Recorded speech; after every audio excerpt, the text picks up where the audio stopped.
Hi Libra, thank you for joining me and welcome to my channel. It's been a long time since we did a one-on-one session, so I thought I would come here and introduce 2022 to you. So today we're going to talk about the changes that are happening over us for your sign, Libra, Sun, Moon, and Rising. Take a look to the future a little bit and do some tarot cards, okay? So it's been a while. Members, you guys get an extended for this, which means that we will look deeper into the transits, do more tarot in the members only section. Okay, so thanks for waiting. You're the first sign I'm doing, so I might be a little bit rough getting back into it, but I'm excited nonetheless.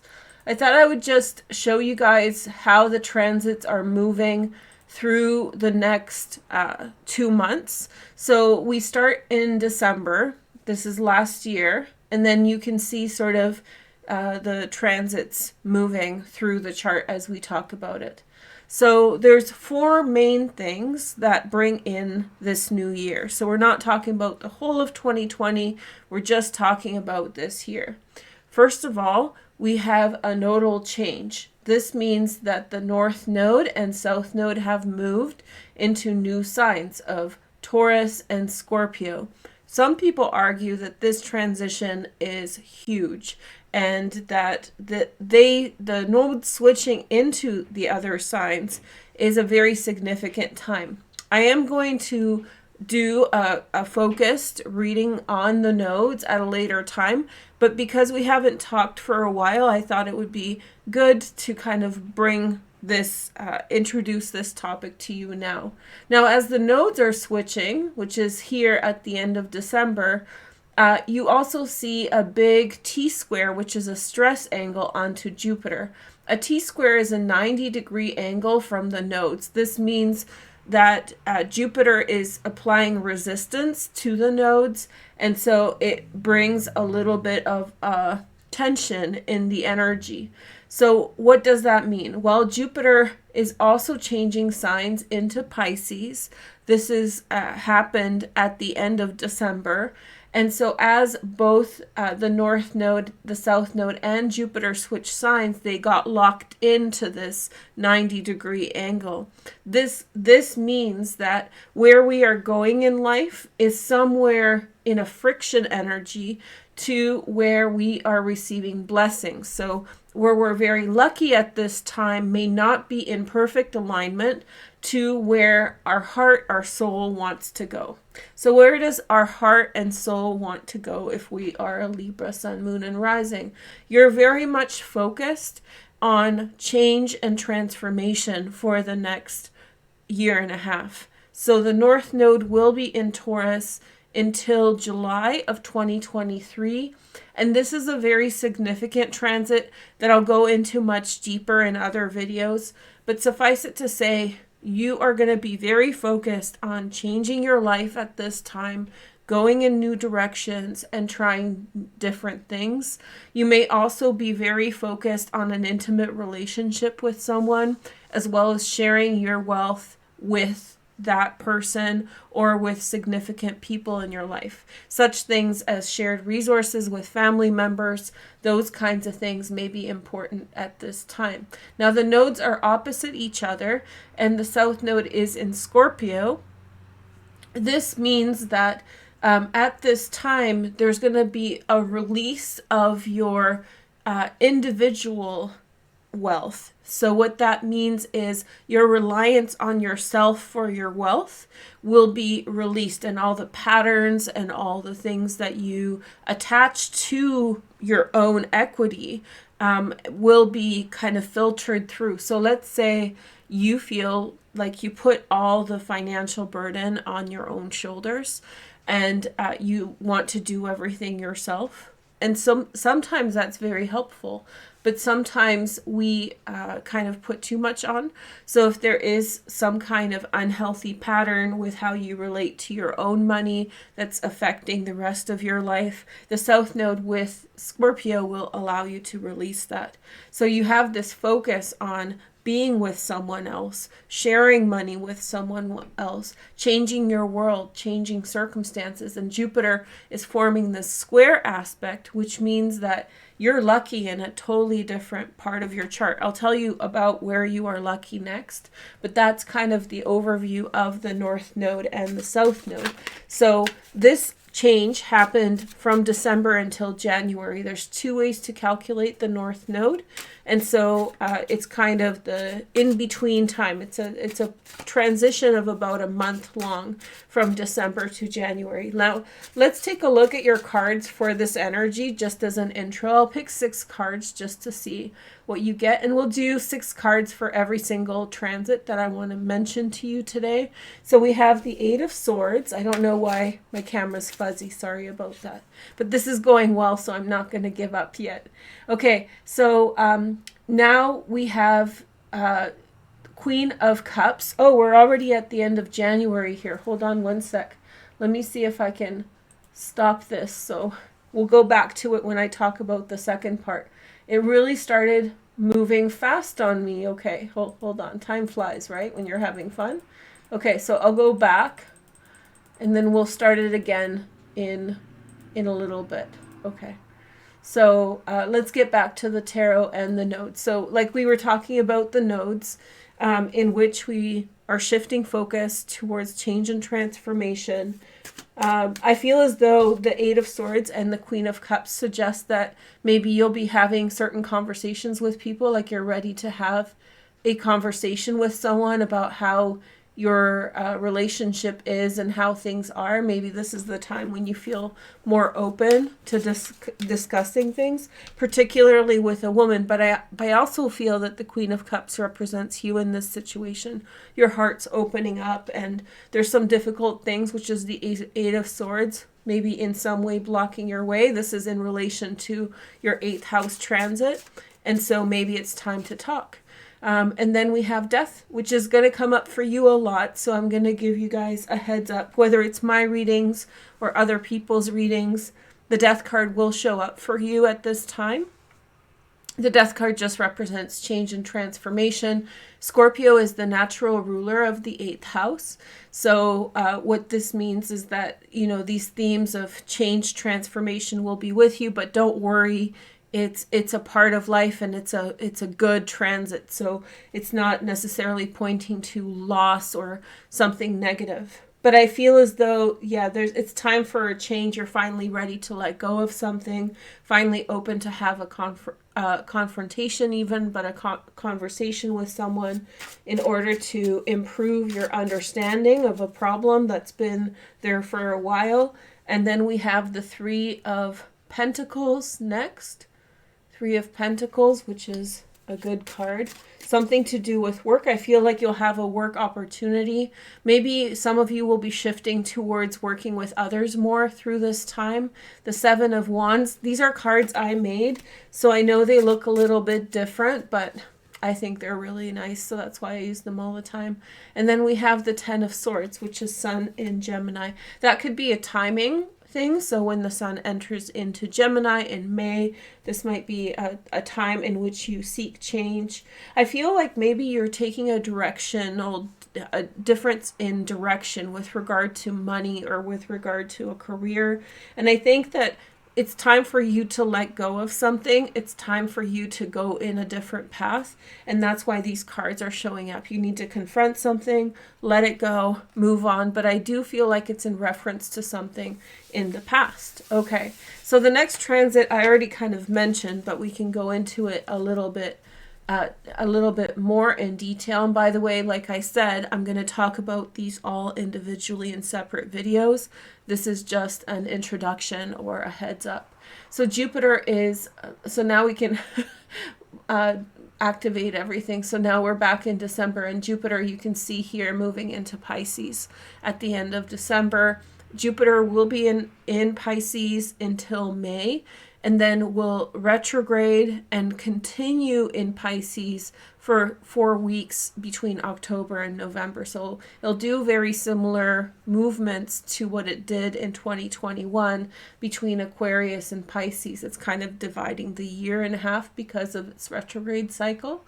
But anyway, Jupiter has entered into Pisces, which is the 6th house. Maybe this is where the success in work is coming up for you in the previous spread that I just did for you. So again, Jupiter in the 6th house, although the 6th house isn't necessarily your career, it's what you do in, day out. So there's a lot of positivity that's coming into your life in an area of life of where things happen on a daily basis. This is a time when you can look out for opportunities around you and find success with that. A little bit later on in the year, in the spring, we'll talk about that separate. Jupiter will form a conjunction with Neptune. That's very lucky, and that conjunction is only happening once in our lifetime. It's never happened before. This has a lot to do with how slowly Neptune transits. So we'll talk about more about Jupiter and Pisces soon, but suffice it to say, be prepared for lots of opportunities on the day-to-day basis happening around you, lots of opportunities coming up. Seize the day, carpe diem, lots of opportunities for you to build up your life. Now, how is this coming into conflict with the nodes? Because you may be kind of curious, and this is very relevant for January and February. The way that it's coming into conflict is that day in, day out, you're getting opportunities to do things that distract the bigger picture of you shifting with regard to your money, especially with regard to your time.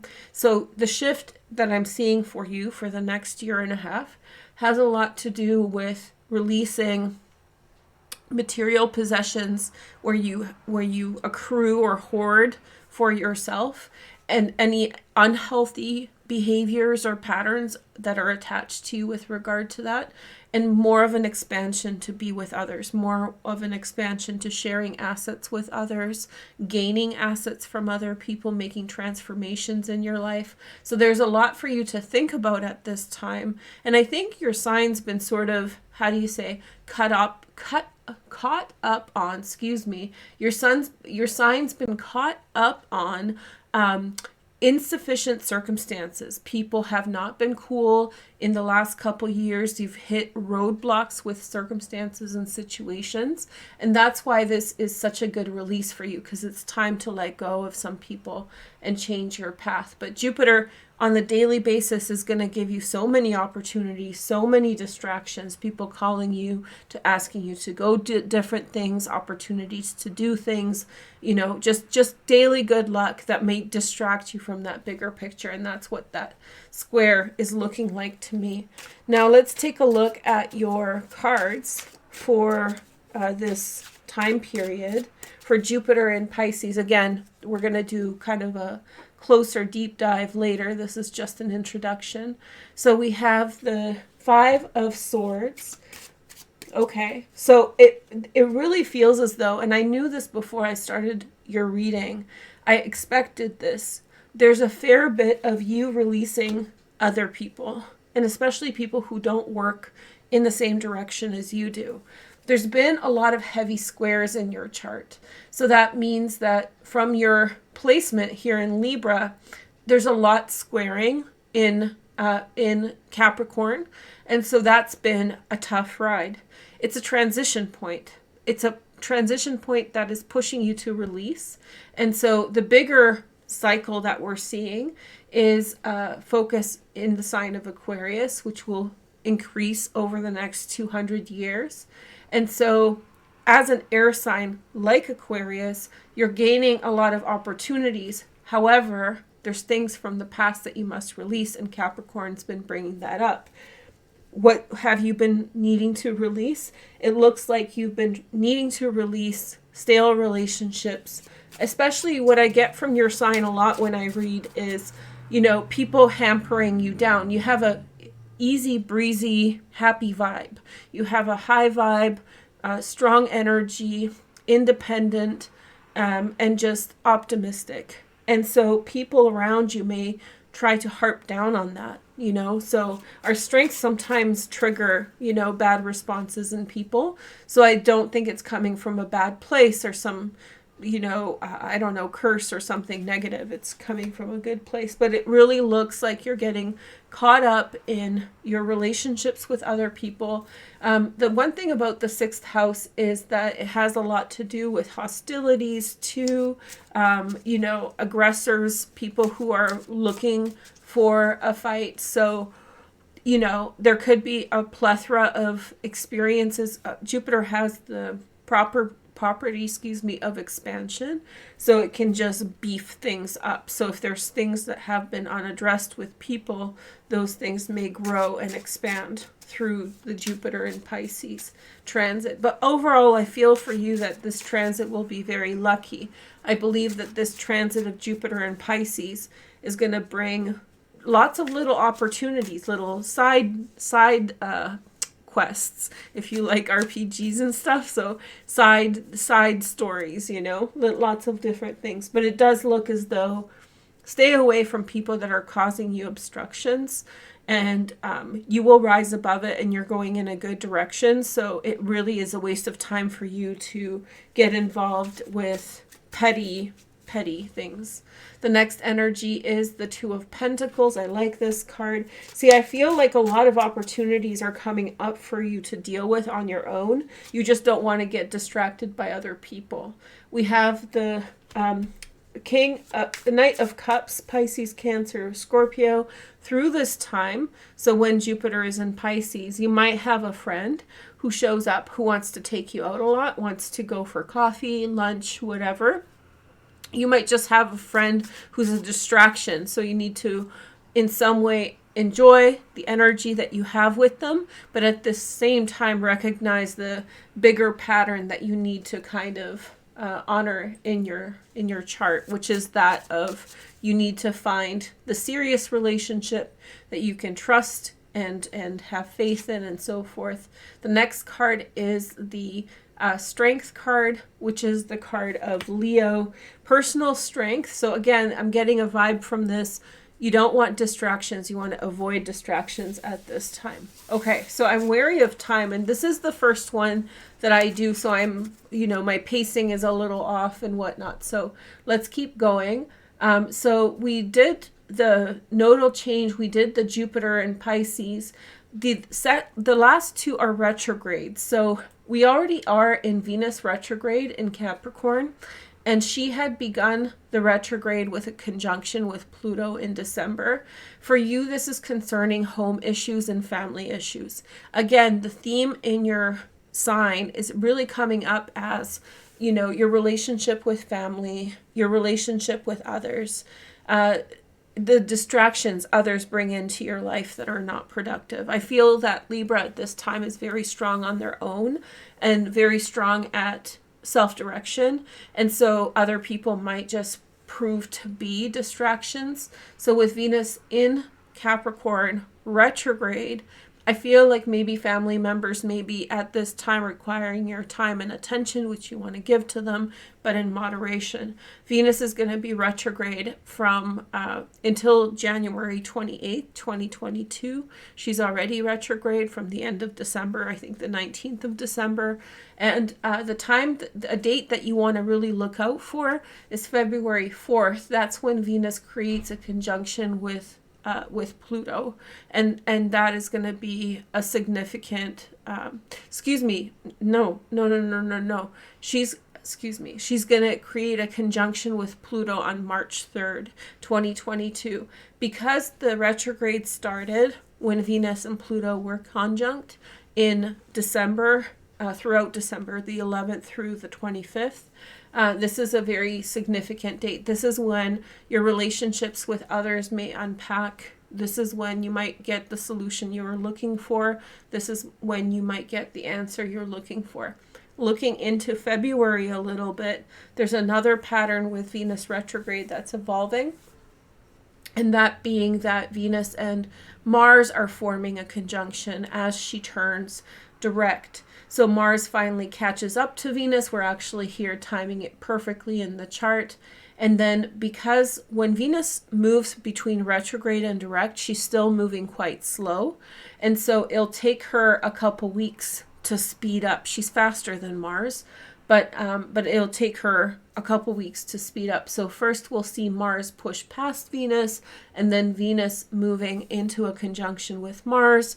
The conjunction will happen, let me just think, it'll happen between the end of March and the beginning of April, and they will conjoin a couple times. First they'll conjoin on February 18th, at about 18 degrees of Capricorn, and then they'll join a second time on March 4th through the 25th in Aquarius, when she passes Mars, when she's moving fast. So it's a little bit of a back and forth. Again, I'd like to do a concentrated video explaining this to you further, but just know the important takeaway is that they're forming conjunctions in your area of home and family, and so those topics might greatly improve at this time, but they may also be time consuming as family members demand that you interact with them, figure things out, and so forth. Okay, so let's pick some cards for Venus retrograde. You're getting strong Leo energy. Now, I don't know what this means. It might be different for every person, but Leo is coming up strong for you at this time. There is going to be a full moon in Leo coming up at the beginning of the year, but that's, that's not a part of what we're talking about today. And then we have the Two of Swords. Okay, that's Moon in Libra. So all of you Moon in Libras, that's your card. And then we have the Nine of... See, it's saying, again, the same sort of energy. Separation.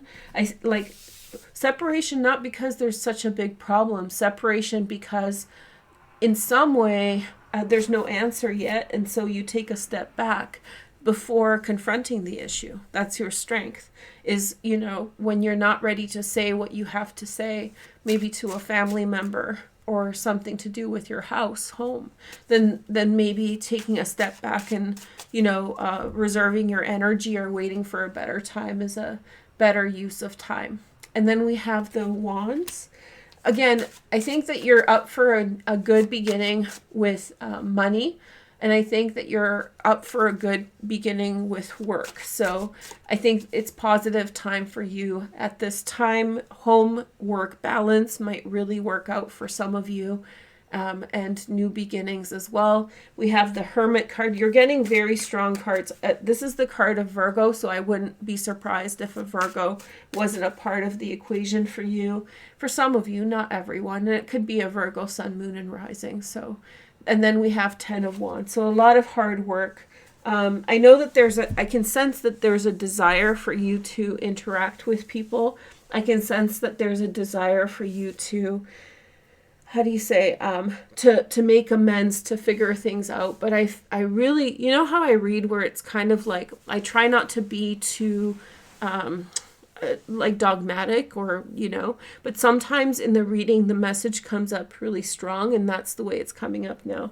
So what it's saying is that I think that separation at this time is in your favor. You have a long transit ahead of you with the North Node in Taurus until 2023, right? So a lot will change, and you don't want to make too many decisions too soon. So just do what you need to do, rely on yourself, and later on you'll be thankful that you did that.